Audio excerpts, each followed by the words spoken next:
In 1996, a little unknown musical sang its way into people's hearts, and in 2005, someone decided to make a movie out of it.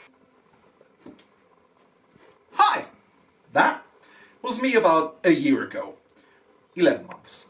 And since then, a lot has happened. I've got a new location, I've got a new chair, I've got new glasses, I've got new hair, and my lovely sidekick has a voice now. We hired a new guy as well. And now, as you can see, I've got a green screen too. Yes, this is a remake of my very first video, Rent, from, again, almost a year ago. To just show how much I've learned during this year to both you and myself, really. The script remains largely unchanged, therefore if you've seen it and you just want to see improvement, cool. And Simba might have something to say. So let's get to it, shall we?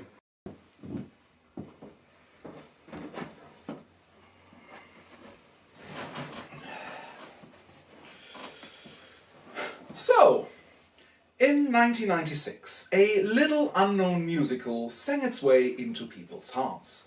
And in 2005, someone decided to make a movie out of it.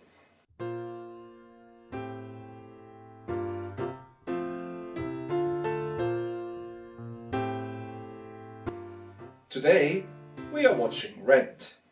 Biases on the table. I am a trained dancer and gay. As such, the original stage play is held in high regards. The same cannot be said for the movie. The Pulitzer Prize-winning hit Broadway musical Rent is an almost autobiographical, if embellished, show about the LGBTQIA+, drug abuse, homelessness, AIDS and loss, in no particular order. It is a timeless piece of art that, in itself, is bohemian. December 24th, 1989, 9 p.m. Eastern Standard Time. From here on in, I shoot without a script.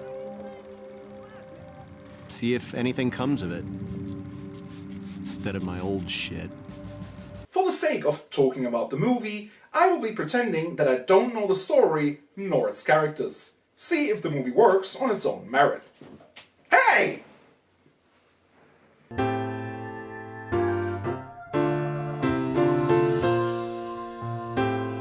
We open the movie with... Wait a second. Is that... No. Oh God. Seasons of Love? 525,600 minutes.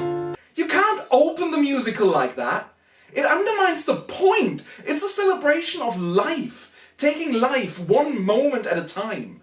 It is set at a funeral for this exact reason. Seasons of love.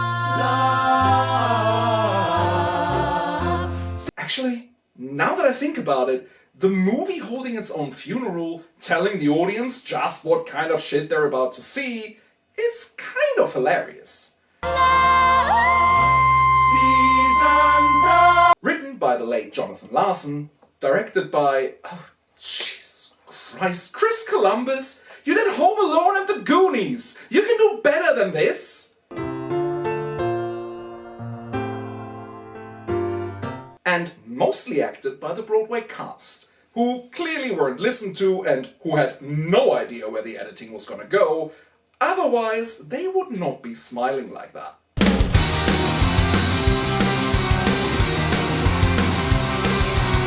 Somehow, they managed to make the opening just as long as the musical, while taking out 3 songs. Rent! How do you write a song when the chords sound wrong, though they once sounded right and rare? How does this movie feel smaller while being so much bigger in scale? Side out till you're torn apart. Rent! By making it this big, you lose the intense intimacy of the problems the musical wants to showcase. Your own blood cells betray. Right, its own merit. Fuck that! This sucks! How we gonna pay last year's rent? Not with the royalties of this movie, that's for sure. Roger, you're looking good for a guy who's coming off of a year of withdrawal. What do you want, Benny? Wait, what are you doing outside, Roger? Okay, fine. You want to do this movie? Let's dance. What happened to Benny? What happened to his heart and the ideals he once pursued? And the owner of that lot next door has a right to do with it as he pleases. Everything is off. The pacing, the order of the songs, the frigging order of the songs is wrong. If this movie doesn't even care about the time it is set in, why should I? Happy birthday, Jesus. So,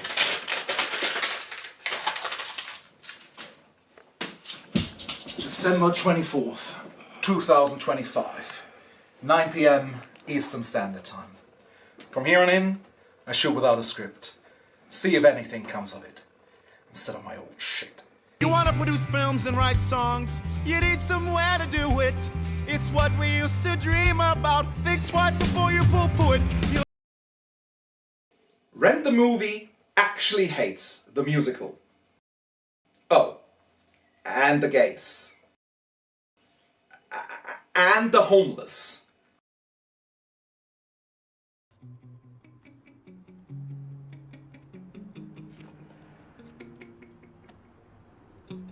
One song, glory. One song before I go, glory. Take Roger, for example. The point is that he is so depressed, he can't leave the house. He isn't meant to be outside at all till the protest on Christmas Eve. Speaking of Christmas Eve, however, the entirety of the first half of the musicals happens in the very few hours of Christmas Eve. The movie lets this whole thing happen over the course of all 3 Christmas days, taking the speed and urgency out of it. Fundamentally, though, this movie doesn't seem to understand nor care about the storyline or meaning of the actual musical. They say that I have the best ass below 14th Street. God damn it, movie, this song is supposed to be desperate, not sexy. Knocking is for people who are out, not in. This is the best example of not understanding your source material.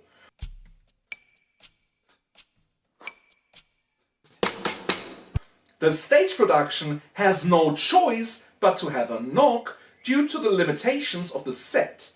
The movie has zero reason to do this. It did it because the musical did. They call me, me. But hey, at least the drug plot made it. There's more egregious things, but let's move on for now to La Vie Bohème. Dearly beloved, we gather here to say our goodbye.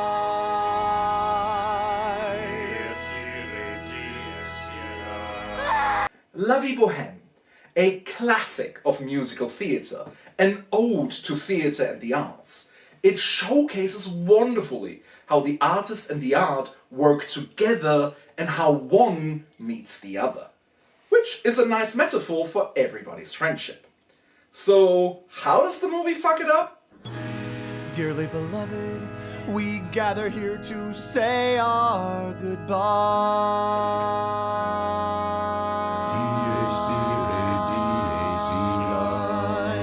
Well, that's just wrong. The entire Last Supper symbolism is lost here. It wasn't necessarily subtle in the musical either, but at the very least, the symbolism worked. To marijuana! To sodomy, it's between God and me. To us and him. Waiter! Excuse me, now that just wouldn't happen. A slap in the face like that is much more humiliating than an S&M. Anyway, it's out of character, that's what I'm getting at here. Viva la vie poème! Why am I so picky here? Well, the movie really does swerve far away from the musical here. It just really lacks the awareness and openness to talk about its issues. The gays, the drugs, the homeless, the AIDS. And at the end of all this, we have 3 happy couples.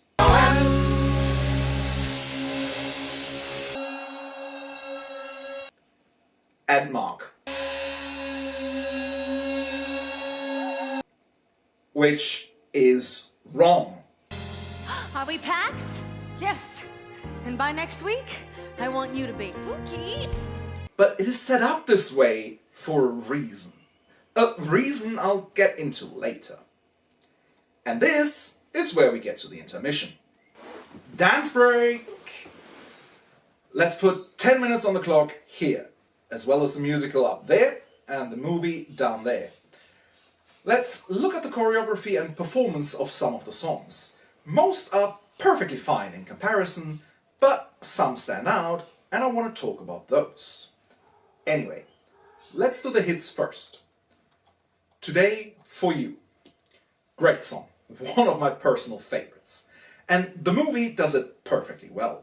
It works within the confines of a realistic set as opposed to a suspended disbelief set, while keeping the highlights not only alive, but expanding on them, like with the drums or the high jumps.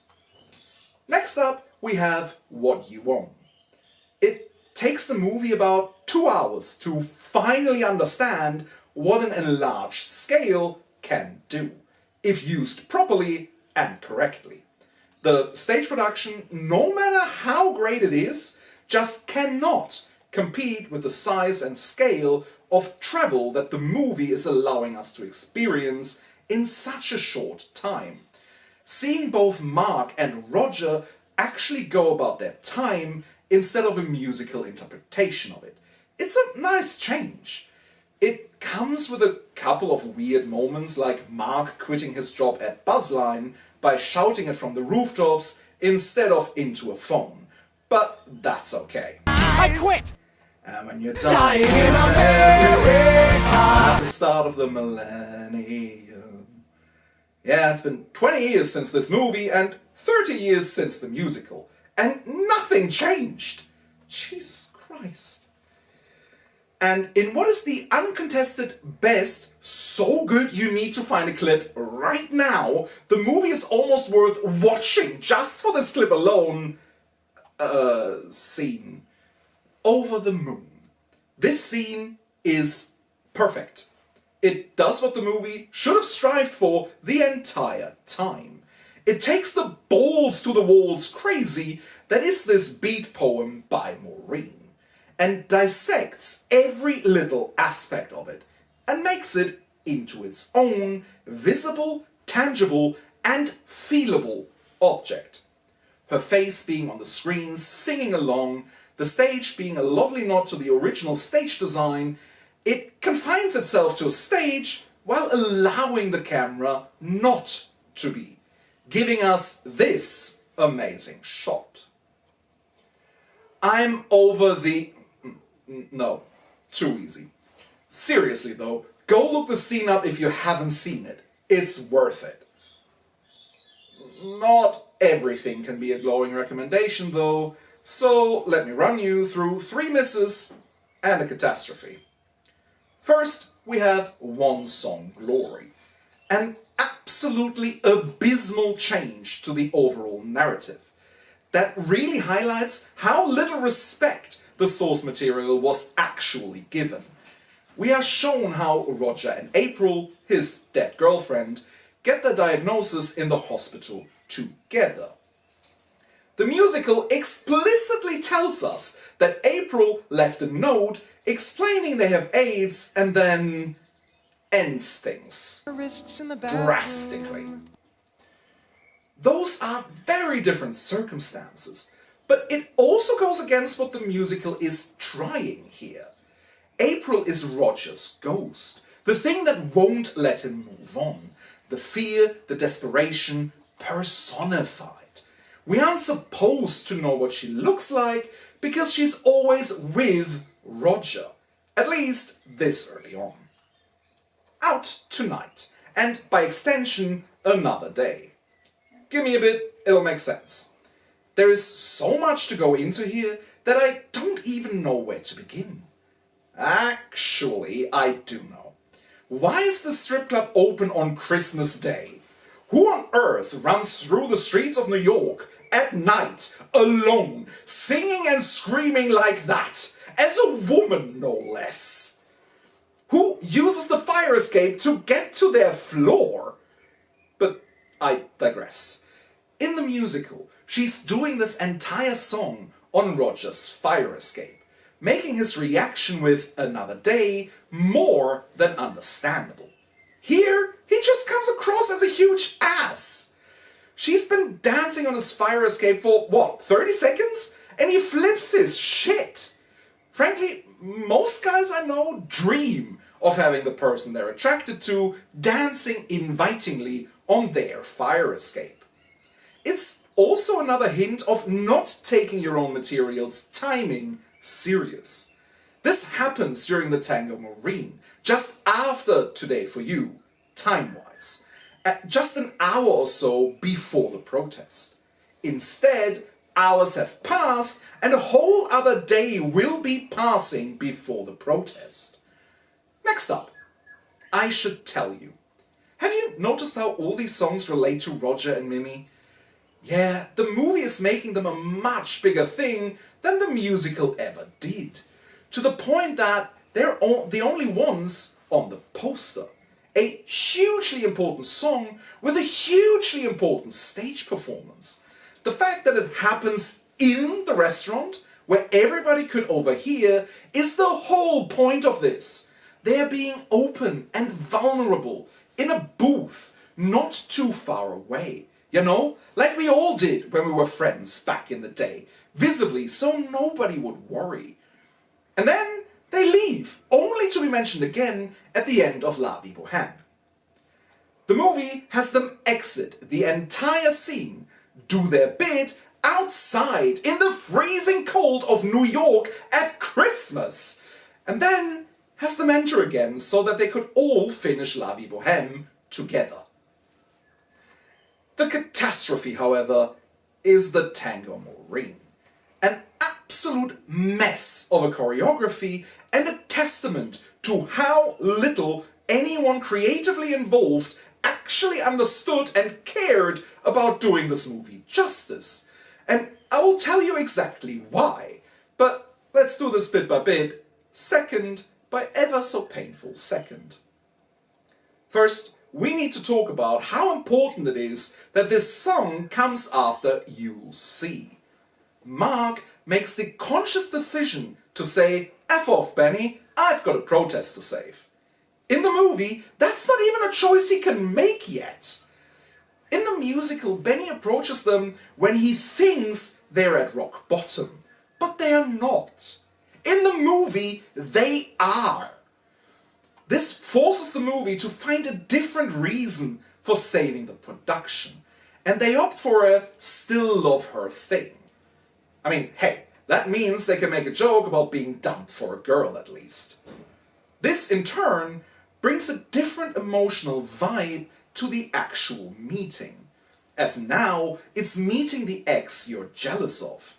Secondly, in the musical, Mark is prepared that Joanne will be there. Here, he is completely blindsided, and the result is an incredibly awkward opening from what is usually very strong and confident characters. In a world where both are easily intimidated, this scene might have worked. But a tango requires confidence and strength, and if you can't present that in the lead-up, you will not be able to establish that later. The actual Tango Marine is half paso doble and half tango, first and second half respectively. The paso doble is about twice as fast as the tango and symbolizes the fight between a matador and his bull. Both the music and the choreography reflect that on stage. The movie, however, just plays a tango the entire time, and it causes very hard swings in the general tempo and flow of both the lyrics and the steps. And if you play them side by side, they desync within seconds. The scene opens up with some clunky and hasty exposition and introductions, before we get to our slow, boring and entirely underdone opening sequence. It seems underwhelmed by its own existence. The musical makes this a proper paso doble, a bullfight, a tug-of-war, a passionate fight over the woman you both love. But even as a tango, this could have worked if everyone had the proper confidence from the get-go. But the movie does none of that. It's just really awkward because nothing is the way our performers are used to. The music is slightly off, the area is different, the whole sequence, not to mention a combined minute of filler music.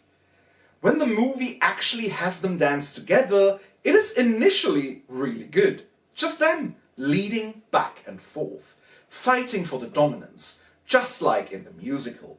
And then Joanne drops Mark, and we get to this really weird dream sequence. Thankfully, Snow promised not to interrupt me today, so I'll continue straight up. This is an affront to the arts in general, but specifically to the careful and elegant art of choreographed group tangos. Everyone has to be in perfect sync. Every stomp needs to be a snap that echoes through the room. But here, nobody is in sync with each other. Not even in lines or rows are they in sync with each other. I'll forgive giving a special choreography to a single pair, or even two in this particular case. But they're not standout enough to not just seem like sloppy execution. Seriously, look at someone else every time you look at this scene. The sound of the stomps is a wave of stomps going through the room. Every dip is a wave that has no concrete form. It's really annoying and distracting from what should be a great performance. It also undermines the point a bit if the only time we hear that Maureen cheated is in Mark's dream sequence. It turns accusation on Joanne's side into wishful thinking on Mark's part.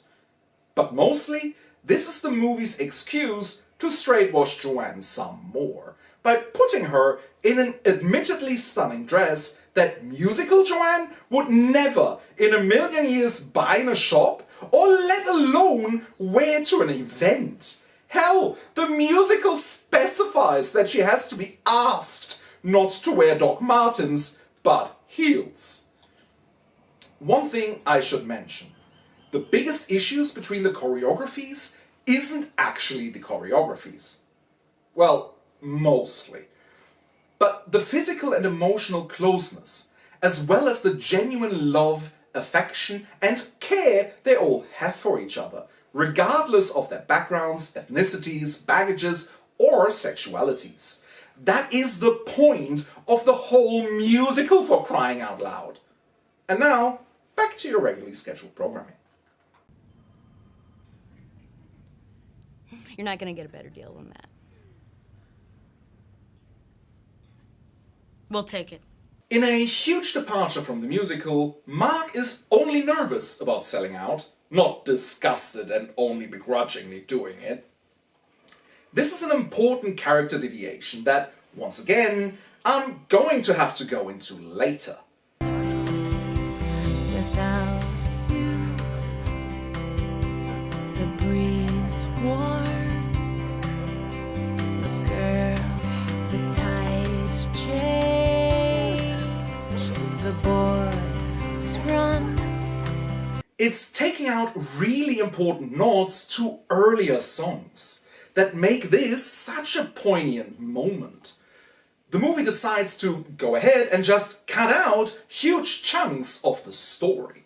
In fact, at this point, the movie has about 15 minutes left to go, and it bleeds into the credits. So let's round that down to 14 minutes. just came to say goodbye, love.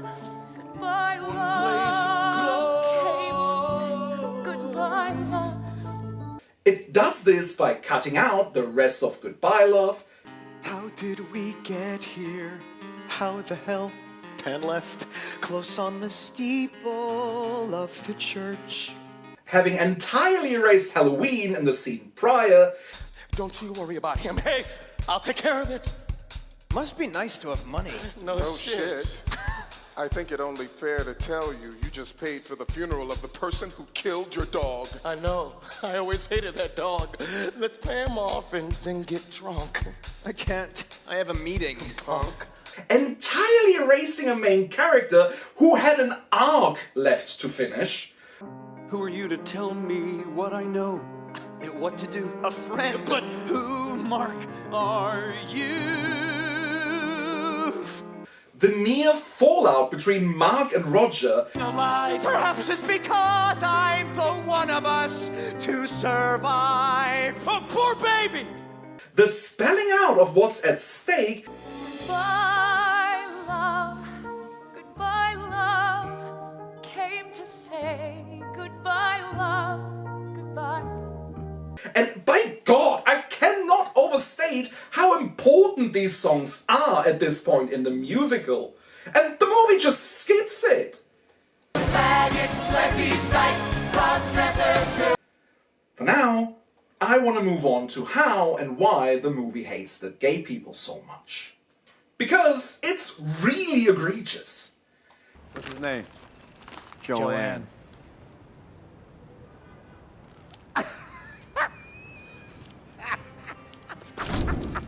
Why is the fact that he got left for a woman so funny to you all? Maureen, don't you? Yes, she dumped me for a lawyer named Joanne. Some friends you are. Oh my God, you okay, honey? I'm afraid so. Did they get anything? Or... I didn't have any money, but they took my stuff. No, I'm fine. I'm fine. And here we see one of the hard but almost missable changes from the musical. Collins is denying the handkerchief from Angel, whereas in the musical, Angel just gives it to him. You okay, honey? I'm afraid so. They get any money? No, had none to get. But they purloined my coat. Well, you missed a sleeve. Thanks. The movie is about to make a very subtle reference about them both having AIDS. See if you can spot it. Sort of have to hurry. I have a life support meeting to go to. Life support? Yeah. It's for people with AIDS. People like me. Me too. There's a life support meeting at 9:30. Yes, this body provides a comfortable home for the acquired immune deficiency syndrome. As does mine. Oh, we'll get along fine. But who does what is important here. Angel has AIDS and as such doesn't want to risk Collins, showing the care and awareness Angel has despite the shitty situation. The movie, however, showcases that Collins is the aware one, giving Angel way too little credit and failing to set up the characters correctly. We raise our glass, you bet your ass to... We aren't given a reason for the spank here, so it feels like it's just showing us promiscuity for the sake of it. You know, like the icky gays. Trademark.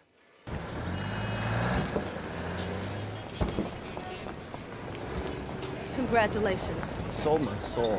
Later on, just after Mark selling his soul for $3 grand a segment. Thank you, Joanne, we see Maureen and Joanne fighting like a straight couple. You're the one helping my ex-boyfriend. He needed a lawyer. I figured I could help out since you got them evicted. You know what? Why don't the two of you get an accountant's ledger and a bottle of champagne and go at it? Oh, invite the girl you were just flirting with to join us, and I will. Oh my... Without you, the ground thaws, the rain falls. this song serves more as a street sign to Exposition Road than a breakup song, it highlights one thing I need to mention. This movie is strangely concerned with the sexuality and struggle of the cis woman, as opposed to the bare sexuality and struggles that the musical places on the LGBTQIA+ as a whole. The pulse beats without you. Even in this incredibly intimate moment with Collins and Angel, she's there, really hammering in how much this is affecting her. Look, I was wondering if you've seen Mimi. I haven't seen her in a couple of weeks. She dropped out of rehab, and I'm afraid that she may have started using again.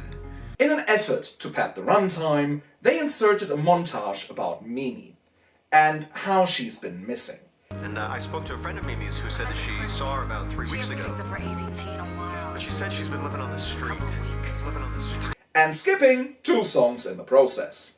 You know, this gay musical has its priorities straight. Will I lose my dignity? Will I lose my dignity? Will someone care? Someone care? If you're wondering why I haven't brought up any homeless people or issues, or why they haven't been shown yet, it's because there isn't much to talk about. The movie ignores one of its biggest issues straight up out of existence. You gotta go. Oh, Christ, it's a lady. Come on, man, you gotta get up. Smile for Ted Koppel, officers. Oh, please, movie, don't pretend you care now. Who do you think you are? I don't need no goddamn help from some bleeding heart cameraman. You are looking at the one scene with clear intent about helping the homeless. And the movie makes the reaction feel a lot more vindictive than the musical does. Trying to use me to kill his guilt. It's not that kind of movie, honey. Clearly, the movie took that to heart. Hey, artist, you got $1? This scene is cut so very short because the movie is busy erasing about 15 minutes worth of homeless interaction. Christmas bells are ringing. Christmas bells are ringing.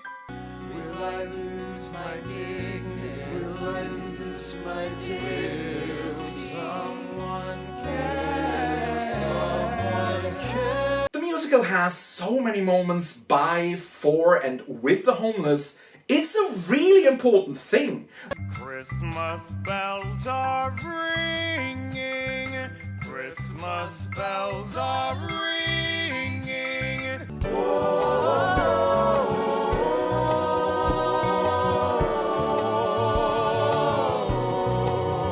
The homeless are seen everywhere. Now I know you can rent it, and at least you are my love online.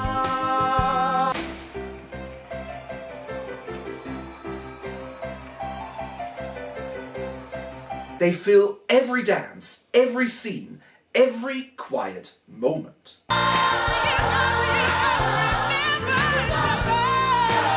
Christmas bells are ringing. Christmas bells are ringing. How time flies when compassion dies. That anywhere else you could possibly go after New York would be a pleasure cruise. Now you're talking. Why are we doing this on a subway? There's no reason to, other than erasing the homeless some more. Wherever, whatever, I'll be your coat.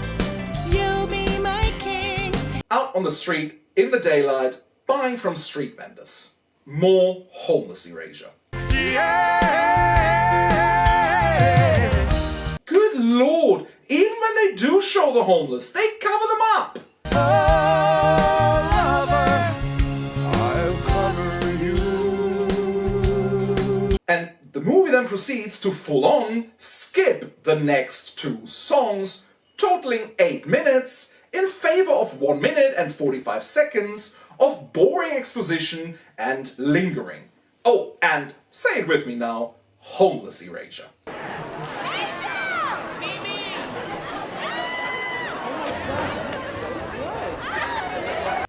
yeah, they're in the background filling the scene, but they don't do anything. Until, of course, they start the riot. Let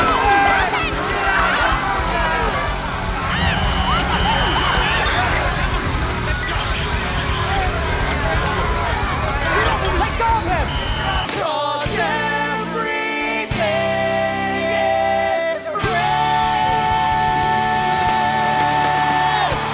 There's a few things left unsaid that could have fit into other categories, but they really do deserve a category of their own. So, number 1. I'm Mark. In the musical, We begin on Christmas Eve with me, Mark, and my roommate, Roger. he's a stand-in, the blank slate character, whatever you want to call it. Valentine's Day. Head across the empty lot. The narrator, the observer, he's the audience, he's us. Me? I'm here. Nowhere. The one who's left at the end. Why am I the witness? And instead, the movie somehow makes him a main character with his own plot and intent beyond observing. I wanted to let you know that I've also been working on a documentary about the homeless and people with HIV. Great. Number 2. Benjamin Coffin III. The movie weirdly depicts him as the good guy in way too many scenes, and it's frankly revolting. But then, when it is supposed to make him likable, it drops him from the movie entirely.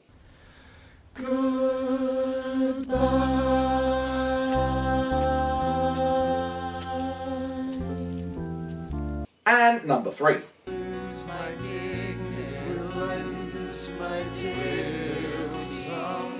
AIDS erasure. Now, what do I mean by that? The world will never be the same. I had only one thought before the slaughter. This man will not make an orphan of my daughter. In 2015, Lin-Manuel Miranda took the world and Broadway by storm with Hamilton. Look him in the eyes, they know how you summon all the courage you require. Then count 1, 2, 3, 4, 5, 6, 7, 8, 9, number 10. That's a different video altogether, though. I imagine death so much it feels more like a memory. Is this where it gets me? On my feet, several feet ahead of me. I see it coming. Do I run or fire my gun or let it be? Anyway, Ariana DeBose is credited as the Bullet. Whenever Hamilton is on stage, so is she. Always around.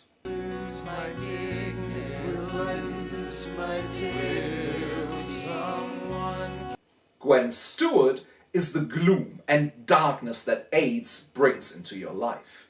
Always there, unshakable, always lingering.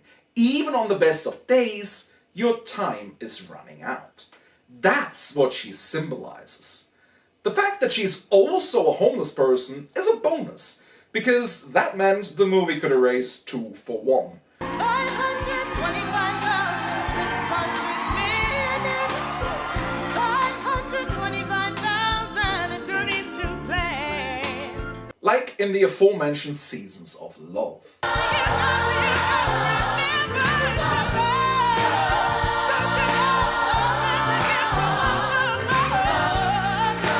It is her that is being erased. And the face of AIDS saying that is hugely important. Will you commit to me? To be with only me for the rest of our lives?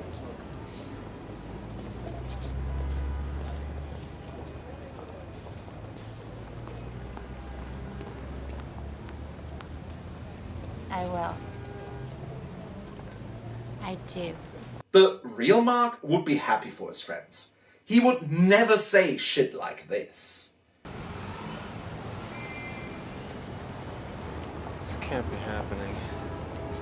And now, let's tie all of this together in what is arguably the worst scene of the movie. The commitment ceremony.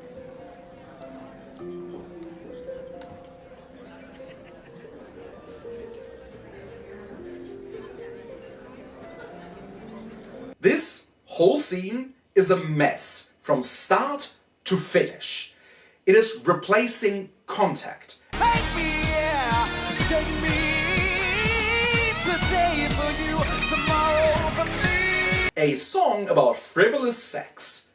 Hot, hot, hot, sweat, sweet, wet, wet, wet, ready. Bad sex at that. Wait. Slip. Shit. Ow. Where'd it go? Safe. Damn. I think I missed. Don't get pissed. It was bad for me. Was it bad for you? It's over. It's over. It's over. It's a showcase of sexual freedom and a testament to living a fulfilled life despite AIDS, which the movie erases. I'd like to welcome everyone. The parents of both Joanne and Maureen are visibly uncomfortable and are saying all their lines through weirdly gritted teeth. My husband and I would also like to welcome Maureen's parents, Eddie and Nancy Johnson, into our family. What's worse is that it then somehow pretends to be a straight relationship again, with the same bickering and complaints you've seen before. I can't take much more of this. This obsessive, compulsive, control freak paranoia. What? I didn't pierce my nipples because it grossed you out. What? I didn't stay at the kink club last night because you wanted to go home. You were flirting with the woman in rubber. And yes, this is directly lifted dialogue from the musical. I didn't pierce my nipples because it grossed you out. I didn't stay and dance at the click club that night because you wanted to go home. You were flirting with the woman in rubber. However, the tone and inflection is so very different and just feels so disgustingly straight, as opposed to delightfully kinky and depraved like the lifestyle they all so proudly lead. There will always be women in rubber flirting with me. Give me a break. And I'm starting to get really offended by this movie's inherent homophobia in trying to straightwash this whole script as best as it can. You know, Maureen didn't even let me really congratulate her yet. The entire setup for this song and its meaning is changed, and because of all of that, Take Me or Leave Me just kind of fails.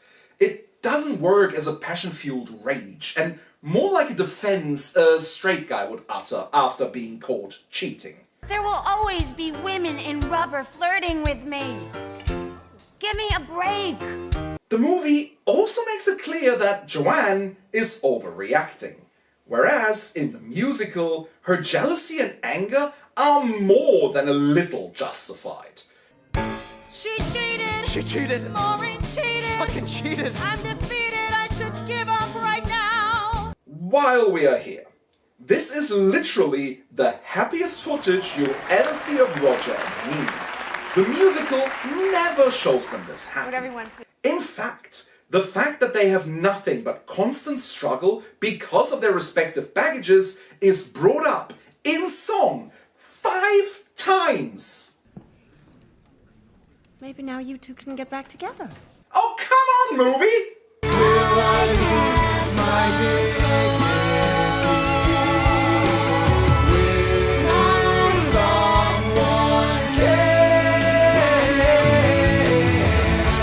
December 24th, 25, 10 p.m. Eastern Standard Time. I can't believe a rant went by so fast. Time to say what I've got time to say.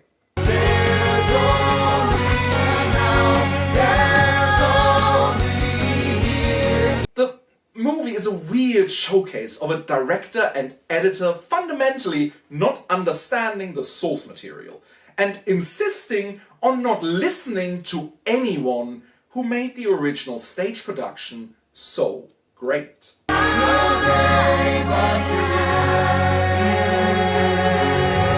I'm sure Jonathan Larson is rolling in his grave over this movie.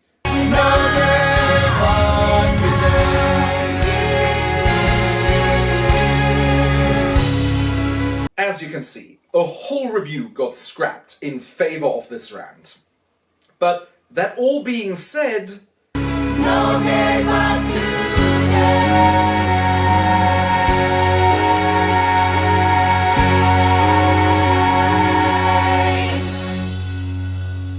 music will carry you through.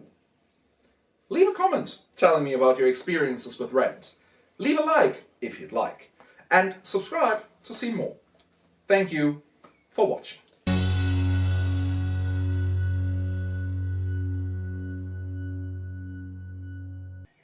God damn it.